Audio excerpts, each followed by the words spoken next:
First up for you, our first guest this morning got more than she probably bargained for when she signed up to help out on a project to bring the remains of MIAs back home to the U.S.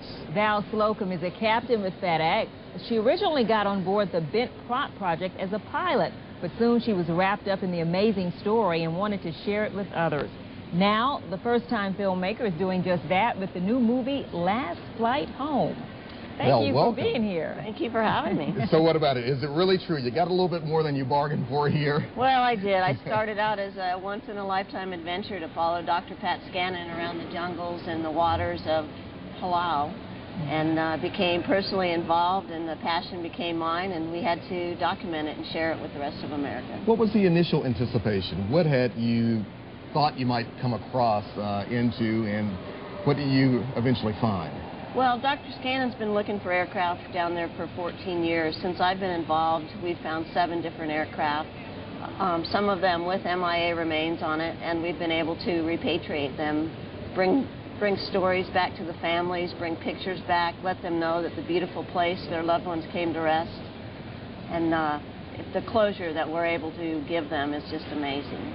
Yeah, you talked about it. We're seeing some of the video here. But you also talked about just the impact that you're having. An 85-year-old lady came up to you and things that they're saying, just the help that you're making in the difference. You know, the MIA to the families means that they're missing, but they'll be found. There's still an open wound there, and we're helping to help that heal. When I took a flag to this lady's home who had lost her brother in World War II, all she knew is he was missing. And I took a flag and I showed her pictures of the beautiful reef that his aircraft came to rest on. And after an 88-year-old lady came up to me and said, "Honey, after 60 years, you've finally shown me what closure means. It takes all that sweat, all the money that we do, every piece of energy to get there, and it makes it all worthwhile." I can imagine. So, Val, that had to be obviously touching for this lady you were telling us about. But what about for you? These personal stories being shared for you and you doing your own small part just to help out.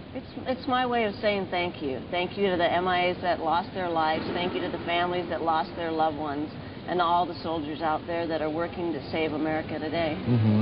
Putting together a film like this, had you done anything like this before? Again, obviously being a FedEx pilot, you travel a lot. You may have some type of video camera with you, but had you really ventured into anything like this? No, never. And my 2 partners, Dan O'Brien and Jennifer Powers, who are the real filmmakers, they were the big film people in this, and they pieced it together, and we had many different cuts, over 200 hours of video that we had to cut down into the 70-minute documentary, which we will have available for sale soon. And it's beautiful footage that we're looking at here. It's just very interesting, the different shots that you all have.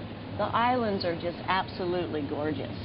I can imagine. So, Val, also tell us about some of the different countries. Are they very receptive these days to Americans such as yourself coming to their country saying, we want to look for these MIAs? The Palauans have really come to trust us and love us down there. We've gotten to be known there, and a lot of our leads, probably over half of our leads, comes from talking to the elders, people that were alive during World War II and remember seeing a plane go down.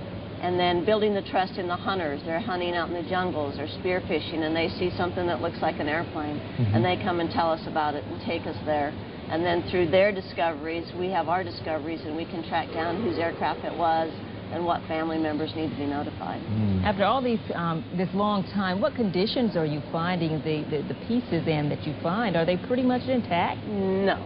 They're not. You know, most of these aircraft were shot out of the sky, so we'll find a propeller, or we'll find a tail wheel, or a section of the fuselage, but it's all little pieces, and it's a big puzzle that needs to be put together. You also mentioned, Val, so many hours of film that probably ended up on the cutting room floor, as they say.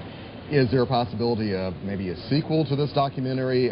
What comes next for you? We're hoping so. The project is ongoing. The Bent Star project will continue to document Pat Scannon's work, and once a year we go down there. We spend 3 to 4 weeks searching.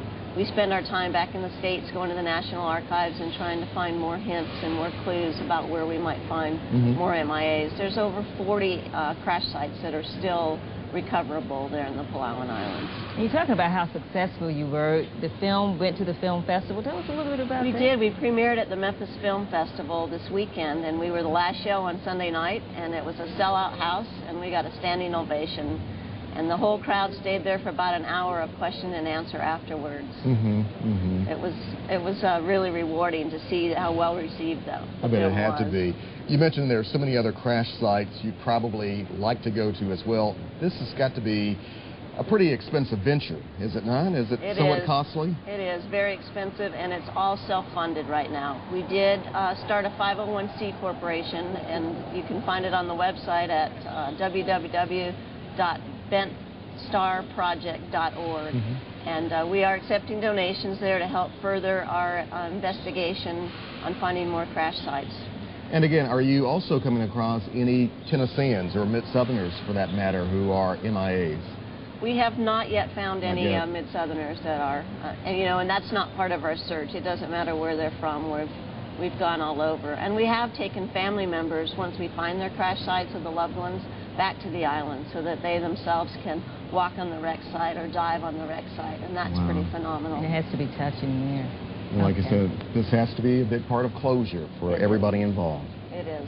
It's nice to be able to bring that to the families. All right, Val. Thank you very much. Keep in mind, Last Flight Home is the name of the documentary. For more information, go to the website that you see right there on the TV screen. Val, again, thank you very much. Thank you for we having me. appreciate it.